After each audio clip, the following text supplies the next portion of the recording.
በሰው ልጅ ታሪክ ውስጥ የታላላቅ ኢምፓየሮች ውድቀት የሚጀምረው በጦር ሜዳ በሚደርስ ሽንፈት ብቻ ሳይሆን ከዚያ ይልቅ የጦርነት ማሽኑን ለማንቀሳቀስ የሚያስፈልገው ሀብትና መሳሪያ ሲሟጠጥ ነው። ዛሬ አሜሪካ የገጠማት ክስተት በትክክል የዚህ ታሪካዊ ውድቀት ማሳያ ነው። የዓለም ፖሊስ የማይበገረው ጦርና የቴክኖሎጂ የበላይነት ባለቤት ነኝ የምትለው ዋሽንግተን ዛሬ በኢራን የጦር አውድማ ላይ የያዘችውን መሳሪያ በሙሉ ጨርሳ መጋዘኖቿ ባዶ ቀርተዋል። ወታደራዊ ጡንቻዋ ዝሎና ጋሻዋ ተሰባብሮ የያዘችውን መሳሪያ በሙሉ ጨርሳ መጋዘኖቿ ባዶ ቀርተዋል። ወታደራዊ ጡንቻዋ ዝሎና ጋሻዋ ተሰባብሮ ቆማለች። ሲኤንኤን እና ሌሎች ታላላቅ የመገናኛ ብዙሃን ያወጧቸው ምስጢራዊ ወታደራዊ ሪፖርቶች እንደሚያሳዩት የአሜሪካ መከላከያ ስርዓት ወደ አደገኛ ደረጃ ደርሷል። ይህ ዘገባም አሜሪካ እንዴት መከላከያ አልባ እንደሆነችና የፔንታጎን አዛዦች በድንጋጤ ውስጥ መውደቃቸውን በጥልቅ ያብራራል። የአሜሪካ ወታደራዊ ስትራቴጂ ዋነኛ ምሰሶ የነበረው የሚሳኤል መከላከያ ጋሻ ዛሬ ስብርባሪ ወጥቷል። በተለይም ታድ በመባል የሚታወቀውና ማንኛውንም አይነት የሚሳኤል ጥቃት በአየር ላይ ለመጥለፍ የተዘጋጀው እጅግ ዘመናዊ መሳሪያ ዛሬ ከጥቅም ውጪ ለመሆን ተቃርቧል። እንደ ምስጢራዊ ወታደራዊ መረጃ ምንጮች ገለጻ አሜሪካ ከጦርነቱ በፊት ከነበራት የታድ ሚሳኤሎች ክምችት ውስጥ 80 በመቶ የሚሆነውን ሙሉ በሙሉ ተጠቅማ ጨርሳለች።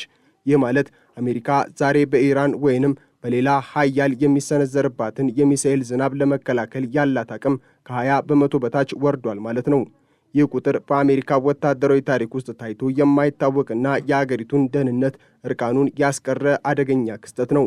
አንድ ግዙፍ አገር 80 በመቶ የመከላከያ አቅሟን አታ ሀያል ነኝ ልትል አትችልም።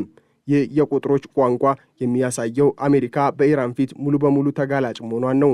ከታድ በተጨማሪም የአሜሪካ የቅርብ ጊዜ የጦርነት ታሪክ መኩሪያ የነበረው ፓትሪዮት የሚሳኤል መከላከያ ስርዓትም በተመሳሳይ ሁኔታ የመጥፋት አደጋ ተጋርጦበታል። ጦርነቱ ከተጀመረበት ጊዜ አንስቶ አሜሪካ በክምችት ከነበሯት የፓትሪዮት ሚሳኤሎች ውስጥ ግማሹን ወይንም 50 በመቶውን ተኩሳ ጨርሳለች። ስትራቴጂካዊ ጥናቶች ማዕከል እንደሚገምተው አሜሪካ ከጦርነቱ በፊት 2200 ያህል የፓትሪዮት ሚሳኤሎች የነበሯት ሲሆን ዛሬ ግን ከነዚህ ውስጥ ግማሹ ብቻ ናቸው የቀሩት። ይህ ማለት አሜሪካ ዛሬ በአንድ ጊዜ የሚሰነዘርባትን መጠነ ሰፊ የሚሳኤል ጥቃት የመመከት አቅሟ በግማሽ ተቆርጧል ማለት ነው። ይህ የመከላከያ ጋሻ መሰንጠቅ አሜሪካን ብቻ ሳይሆን በእሷ መከላከያ ስርዓት ላይ ተመስርተው የሚኖሩትን እንደ ሳውዲ አረቢያና የተባበሩት አረብ ኤሚሬቶች ያሉ የባህረ ሰላጤው አጋሮቿን ጭምር በከፍተኛ ድርቀትና ስጋት ውስጥ ጥሏቸዋል። አጋሮቿ አሜሪካ እኛን መጠበቅ ቀርቶ ራሷን መጠበቅ አቅቷታል የሚል ድምዳሜ ላይም እንዲደርሱ አድርጓቸዋል። የአሜሪካ ሽንፈት በመከላከያ ሚሳኤሎች ብቻ አያበቃም። ይልቁንም ፍላጻዎቿ ወይንም የማጥቂያ መሳሪያዎቿም ጭምር አልቀዋል። እንደ ሪፖርቶች ገለጻ አሜሪካ በኢራን ላይ የምትወረውራቸው እጅግ ዘመናዊና ረጅም ርቀት ተወንጫፊ ሚሳኤሎች ሙሉ በሙሉ በሚባል ደረጃ አልቀዋል። እነዚህ ሚሳኤሎች አሜሪካ በዓለም ዙሪያ የበላይነት እንድታገኝ ያደረጓት ዋነኛ መሳሪያዎቿ ነበሩ። ዛሬ ግን እነዚህ መሳሪያዎች በፔንታጎን መጋዘን ውስጥ አይገኙም። በተጨማሪም የቶም ሃውክ ሚሳኤሎች ክምችት በግማሽ ቀንሷል። ይህ ሁኔታ አሜሪካን ጥርስ የሌላው አንበሳ አስመስሏታል። አሜሪካ ዛሬ በኢራን ላይ ጥቃት ለመሰንዘር ብትፈልግ እንኳን የሚወረወር ሚሳኤል አጥታ በጭንቀት እያበደች ትገኛለች። አንድ ልዕለ ኃያል መንግስት ሚሳኤል አጥቶ ለድርድር ሲቀመጥ ያ መንግስት ክብሩንና ግርማ ሞገሱን አጥቷል ማለት ነው። ይህ ታላቅ የመሳሪያ እጥረት ፕሬዝዳንት ዶናልድ ትራምፕ በኢራን ላይ ሊፈጽሙት የነበረውን መጠነ ሰፊ ጥቃት እንዲሰርዙም አስገድዷቸዋል። ትራምፕ ኤፒክ ፊውሪ በሚል ስያሜ የኢራንን የነዳጅና የኤነርጂ መሠረተ ልማቶች ለማውደም ትዕዛዝ ሰጥተው የነበረ ቢሆንም ከፍተኛ ወታደራዊ አዛዦቻቸው ግን የምንተኩሰው መሳሪያ የለንም፣ ያለንም ተኩሰን ከጨረስም በኋላ ኢራን አጸፋ ብትሰነዝር የምንከላከልበት ጋሻ የለንም የሚል መርዶን አርድተዋቸዋል። ይህ የአሜሪካ ጦር አዛዥ የተጠንቀቅ ድምፅ የአሜሪካን ልዕለ ኃያልነት ለዓለም ጥያቄ ውስጥ የከተተ ክስተት ሆኗል። ትራምፕ በስተመጨረሻም ጥቃቱን ለመሰረዝ የተገደዱት አሜሪካ መጋዘኖች ባዶ መሆናቸውንና አገራቸው ለኢራን አጸፋዊ እርምጃ እርቃኗን መሆኗን ስለተረዱ ነው። ይህ ለትራምፕ ትልቅ ውርደት ነው። ምክንያቱም ኃያል ነን እያሉ ሲፎክሩ የነበሩት ፕሬዝዳንት በተጨባጭ ግን ባዶ መጋዘን ይዘው መገኘታቸው ተጋልጧል። በጣም አስደንጋጩ ጉዳይ ደግሞ አሜሪካ እነዚህን ያለቁ መሳሪያዎች ተክታ ለማምረት ያላት አቅም እጅግ ደካማ መሆኑ ነው። እንደ መረጃዎች ገለጻ ፔንታጎን በወር ማምረት የሚችለው 15 ቶም ሃውክ እና 20 ፓትሪዮት ሚሳኤሎችን ብቻ ነው። ይህ ማለት ጦርነቱ በአንድ ሳምንት ውስጥ የሚበላውን መሳሪያ ተክቶ ለማምረት አሜሪካ ዓመታትን ትፈልጋለች ማለት ነው። የታድ ሚሳኤሎችን ክምችት ወደ ነበረበት ለመመለስ ቢያንስ 3 ዓመታት ይፈጃል ተብሎ ይገመታል። ይህ የአሜሪካ ኢንዱስትሪ ሽባነት ሀገሪቱ ከኢራን ጋር ለረጅም ጊዜ የሚቆይ የጦርነት ውስጥ መቆየት አቅም እንደሌላት የሚያረጋግጥ ነው። አሜሪካ ዛሬ መሳሪያ ሳይኖረው ሜዳ የወጣ ተዋጊ ሆናለች። የጦርነት ማሽኑም ቆሟል። ፋብሪካዎቹ ዝለዋል። ፔንታጎንም በተስፋ መቁረጥ ውስጥ ይገኛል። ይህ የአሜሪካ ወታደራዊ ድቀት ለዓለም አቀፍ ጠላቶቿ ትልቅ ግብዣ ሆኖላቸዋል። ቻይና፣ ሩሲያና ሰሜን ኮሪያ የአሜሪካን መጋዘኖች መሟጠጥ በንቃት እየተከታተሉ ይገኛሉ።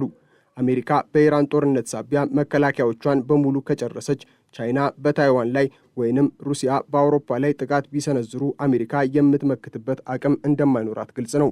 የአሜሪካ መከላከያ ሚኒስትር ፔት ሄግሴት ምንም እንኳን መጋዘኖቻችን አልጠፉም ብለው ለማስተባበል ቢሞክሩም በፔንታጎን ውስጥ ያለው እውነታ ግን እሳት እየተፋ ነው።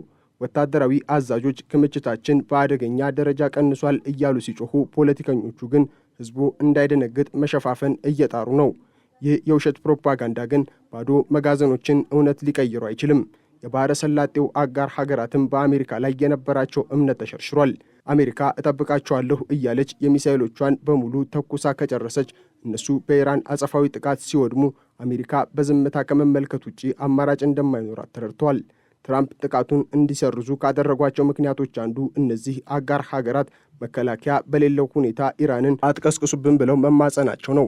ይህ የሚያሳየው የአሜሪካ ወታደራዊ የበላይነት ብቻ ሳይሆን ዲፕሎማሲያዊ ክብሯም አብሮ እየረገፈ መሆኑን ነው። አሜሪካ ዛሬ አጋሮቿን ለመከላከል አቅም የሌላት ምስኪን ሀገር ሆናለች። በአሁኑ ወቅት ለአሜሪካ የገጠማት ፈተና የጥቃቅን ድሮኖች ዝናብ ነው። ኢራን የምታዘንባቸው በሺህ የሚቆጠሩ ርካሽ ድሮኖች አሜሪካ እያንዳንዳቸው በሚሊዮን ዶላር የሚቆጠሩ ውድ የሚሳኤል መከላከያዎችን እንድታባክን አድርገዋታል። $1 ሚሊዮን የሚያወጣ ፓትሪዮት ሚሳኤል ጥቂት ሺህ ዶላር የሚያወጣ ድሮን ለመምታት ሲተኮስ አሜሪካ በገንዘብም ሆነ በመሳሪያ ክምችት እየከሰረች መምጣቷን ያሳያል። ይህ ያልተመጣጠነ ጦርነት አሜሪካን አከርካሪዋን ሰብሮታል። ጦርነቱ በቀጠለ ቁጥር አሜሪካ ይበልጥ እየደከመች፣ መጋዘኖቿም ይበልጥ ባዶ እየሆኑ ይሄዳሉ። ኢራን አሜሪካን እያደከመች ያለችው በብልሃትና በኢኮኖሚ ስሌት ነው። የአሜሪካ የጦር መሳሪያ ክምችት መሟጠጥ ሌላው አስከፊ ገጽታ የወታደራዊ ስልጣንና ዝግጁነት መዳከም ነው። መሳሪያ በሌለበት ሁኔታ ወታደሮች እንዴት ሊሰለጥኑ ይችላሉ?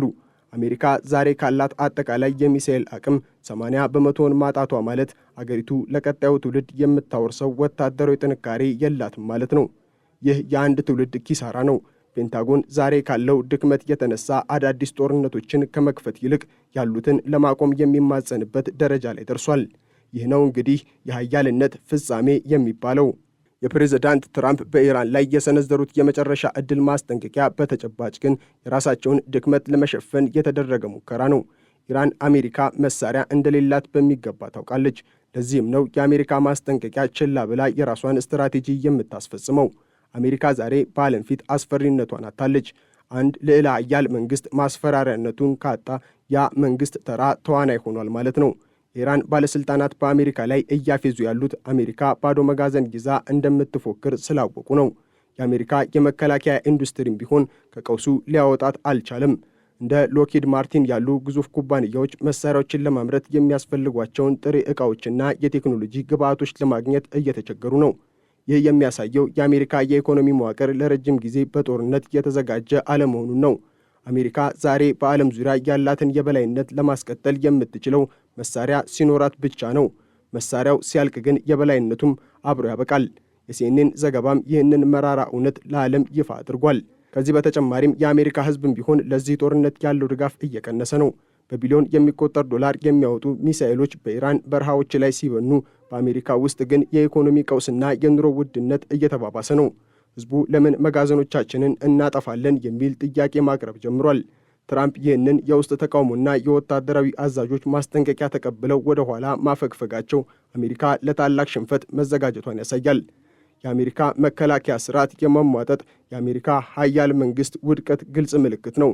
80% የታሪክ ክምችት ማለቅ፣ 50% የፓትሪዮት መጥፋትና የረጅም ርቀት ሚሳኤሎች ጨርሶ አለመገኘት አሜሪካን በዓለም ፊት አዋርዷታል። አሜሪካ ዛሬ መሳሪያ የሌለው ታጣቂ ሆናለች። ይህ መረጃ ለዓለም የሚያበስረው አንድ ትልቅ ሀቅ አለ። የአሜሪካ የበላይነት ዘመን አብቅቷል። ኢራን አሜሪካን በወታደራዊ መስክ ብቻ ሳይሆን በስነ ልቦናና በሀብት የመሟጠጥ አሸንፋታለች። ፔንታጎን ዛሬ በባዶ መጋዘኖች ውስጥ ሆኖ የውርደቱን ጽዋ እየጠጣ ይገኛል። የአሜሪካ የብረት ጋሻ ተሰባብሯል። ፍላጻዎቹም አልቀዋል። ግርማ ሞገሷም በፋርስ ባህር ላይ ሰጥሟል። ይህ ውድመት በቀላሉ የማይመለስና የአሜሪካን የዓለም ፖሊስነት ታሪክ በይፋ የደመደመ ታሪካዊ ክስተት ነው። አሜሪካ ዛሬ መሳሪያ እጥረት ምክንያት ወደ ኋላ ስታፈገፍግ፣ ዓለም ደግሞ አዲስ መሪ እየፈለገች ነው። ይህ የክምችት መሟጠጥ የአሜሪካን ኃያልነት ለዘላለም የቀበረ ክስተት ሆኖ በታሪክ ይዘገባል። አሜሪካ ዛሬ መከላከያ የላትም፣ ጥቃት የመሰንዘር አቅምም የላትም። ያላት ባዶ መጋዘንና የተሰበረ ኩራት ብቻ ነው። ይህ ነው የአዲሱ ዓለም እውነታ። የአሜሪካ ግርማ ሞገስ አክትሞለታል። የኢራን ክንድ ግን አሸንፏል። የታሪክ ጀንበር በዋሽንግተን ላይ ጠልቃለች። አሜሪካ በኢራን ጦርነት ሳቢያ መጋዘኖቿን ባዶ ማድረጓ ለሌሎች ዓለም አቀፍ ተፎካካሪዎቿ ታላቅ ግብዣ ሆኖላቸዋል። ቻይና የታይዋንን ጉዳይ፣ ሩሲያም የአውሮፓን ስጋት፣ ሰሜን ኮሪያ ደግሞ የፓስፊክን ውጥረት ለመቆጣጠር አሜሪካ መከላከያ የሌላት ሀገር መሆኗን እንደ ወርቃማ ዕድል ይቆጥሩታል። የፔንታጎን አዛዦች ክምችታችን በአደገኛ ደረጃ ቀንሷል ብለው ሲንቀጠቀጡ ስጋታቸው ከኢራን አልፎ ዓለም አቀፋዊ መሆኑን በመግለጽ ነው። አሜሪካ ዛሬ በኢራን ፊት ተንበርክካ የክምችቷን ማነስ ስታምን፣ ቻይና በደቡብ ቻይና ባህር ላይ ያላትን ወታደራዊ እንቅስቃሴ አጠናክራለች። ሩሲያም በዩክሬን በኩል ያላትን ጫና ጀምራለች። አሜሪካ በአንድ ጊዜ በሁለትና በሶስት ግንባሮች የመዋጋት አቅሟን አጥታለች። የአንድ ሀገር ኃያልነት የሚለካው ባላት የመሳሪያ ክምችትና በኢንዱስትሪ አቅሟ ከሆነ አሜሪካ ዛሬ ሌላ ኃያልነቷን አጥታ ተራ ሀገር ሆናለች ማለት ይቻላል። ይህ የመጋዘኖች መሟጠጥ የአዲሱ ዓለም ስርዓት መጀመሪያ ነው።